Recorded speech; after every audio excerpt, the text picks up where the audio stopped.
Hi, I'm Crofty from Sky Sports F1. Normally I'm at a racetrack commentating on the sport that I love, but today I'm here to talk about F1 and also F1 2013, the new game from Codemasters, all on Connected Digital World.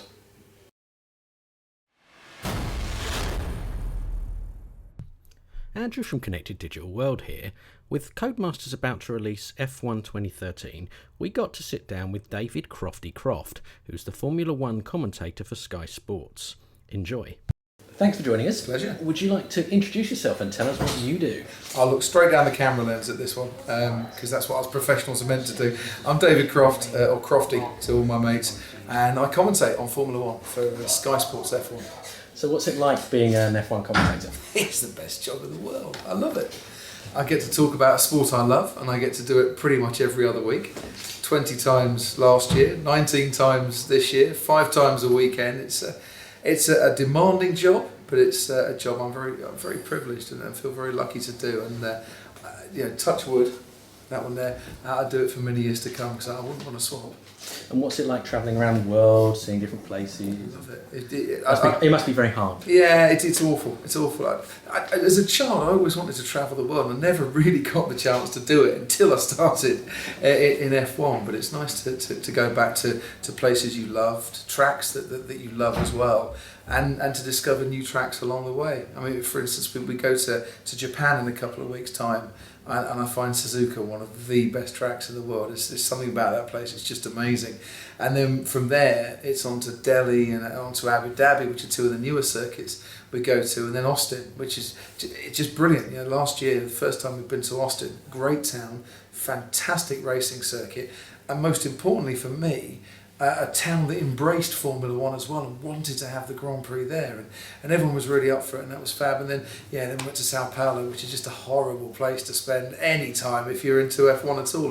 Interlagos is my favourite track of the year. I absolutely adore it, and the town itself of Sao Paulo isn't too bad either. So for an average race, what do you do to prepare and how does it work for you? For an average race, I'll try and spend time, at least a couple of days, sat making notes on my kitchen table. Not actually on the table itself, I'll put some paper in the way. But for a high-tech sport, there's only one way to research and look things up for yourself, and that's actually then to write down the notes. And I have 2 sides of A4, and I do a track map as well to go with it. I've got some charts that I'll stick on the commentary box wall. But my main notes are all handwritten, so it just sticks in the brain a little bit. It certainly sticks in my brain a little bit. So you're reading and you're researching and you're looking at statistics, current statistics, past statistics, things that can be interesting. And you never use them all, but you never know what's going to come up over the weekend. And, as I say, 5 sessions a weekend. That's 3 hours of commentary on a Friday. That's just over 2 hours on a Saturday, and then the 2-hour race on the Sunday. It's a lot of talking. You need to know your stuff, and you're constantly researching. Even when you get into the track on a Thursday, you're at driver press conferences, and then you're talking to the drivers, and you're getting a feel for how they're feeling this week and what the strategic points are going to be during the course of the weekend. And then when the action starts, you go with it and talk to some more people and get more of a briefing, and it just goes on, so on and so forth. So it's certainly not what people at home sit there and think, oh, it's an easy job, you turn out, you're just saying who's going around the track. It sounds like it's a lot more complicated than that. Well, they say, in Formula 1, fail to prepare, prepare to fail, and I'll always put the effort into to prepare properly, because that's what the viewers demand these days. And we make mistakes from time to time, but they're honest mistakes, and they're not through a lack of preparation. But it's a hard sport to cover. There's an awful lot to try and get into my small man-sized brain, but I do it with a smile on my face, and I love every second of it. Great. So before we talk about the game, who's your pick for this year then? Well, it'll be Sebastian Vettel for this year. I can't see him being beaten now. He wasn't the man I picked at the start of the year. I thought this would be Alonso's year, but fair play to Red Bull and to Sebastian Vettel. I think they've been truly magnificent. They have won races that they weren't picking up wins last year. He has been consistent. The stats all speak for a man who just continues to break record after record at a very young age. And I can't see him being beaten now. I'm not going to say it's a foregone conclusion because nothing in sport is, and they've still got to keep their work rate going to get that title won. But I'd be amazed if he lost the title from here. So let's talk about the game. So it's F1 2013 Classic Edition.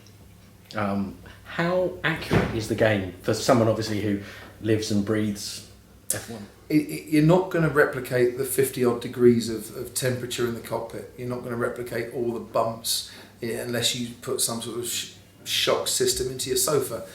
Quite frankly, you're not going to replicate the true noise of the engines. But everything else, I think Codemasters have done their utmost best to bring the Formula One experience to your gamer, be it a professional gamer or someone like me that just plays it from time to time.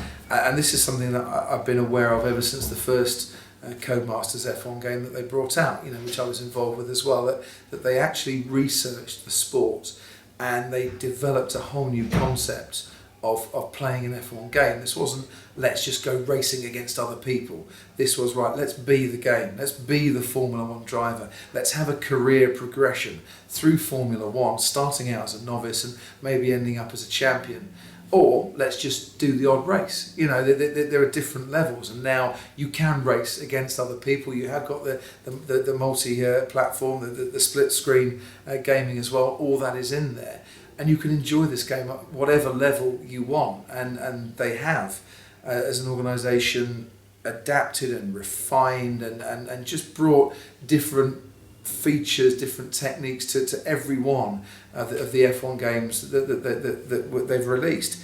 And now we get to F1 2013, where actually, you can be the total professional and you can have a car set up as any normal racing driver would, except that you can't get the maximum force you need for the braking, because you'd have to have some sort of lead in your foot to apply those brakes, and you probably go through your carpet, coffee table or whatever you're resting on.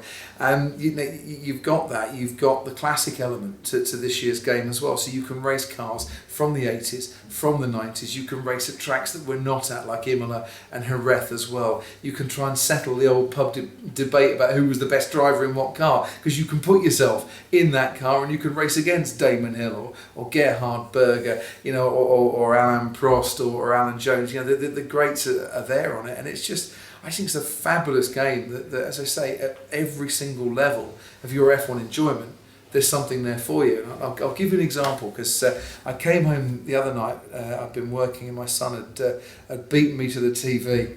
He's only 6 years old, and I could hear the noise of a Formula One engine. I said, "What are you doing, Daniel?" He said, I'm trying to get a seat at McLaren, Dad."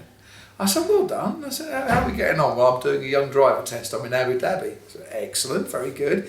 What are you doing?" "I've been told I've got to maintain a constant speed and then stop within the braking zone." I said, "Well, show me then." So he did. I said, "What do you do next?" "Well, I've got to take a corner." "Right, off you go." So he did that. He said, Dad, what's an apex?" I said, "Well, your engineer is telling you you've missed the apex because you've just hit the bollard in the middle of the corner, and that's not what you're meant to do." And he's learning. He's 6 years old, and he's learning from the tutorials. And it's actually helping him understand Formula One when he then watches his dad talking about it on the TV, and he's doing it all through a computer game, which I think is absolutely immense. Do you get to take him with you around the world? Yeah. He's come to Silverstone a couple of times. We had a great dad-son experience at the Young Driver Test at Silverstone this year, where we managed to get to some of the bits where the public weren't allowed to stand, but only because I desperately wanted to stand with him on the outside of Cops and Maggots and Beckett's, because it's kind of where I love to stand, and I wanted to show him what an F1 car could do. But he's coming to Abu Dhabi this year as well, and he loves his F1. He'll be sat at home tonight in either a Marussia, a Caterham, a Ferrari, a McLaren or a Lotus hat, because that's the 5 he's got in his collection at the moment. Nice. And if he comes to Abu Dhabi, his Force India cap as well, he's got 6. He's got 5 more to try and get, so we'll be trying to help him with that. Excellent. So briefly back to the game. Which is your favourite track or car? Because obviously, as you said, they've got quite a lot of classic stuff in there. I'm looking forward to driving Imola. I really am, because Imola I went to once as a Formula One commentator and absolutely loved it. So I'm actually looking forward to getting reacquainted with that circuit. And I think it's a real shame that Imola's not on the calendar anymore. I'm looking forward to try and master Suzuka, because I can't yet, and I haven't got to master Suzuka.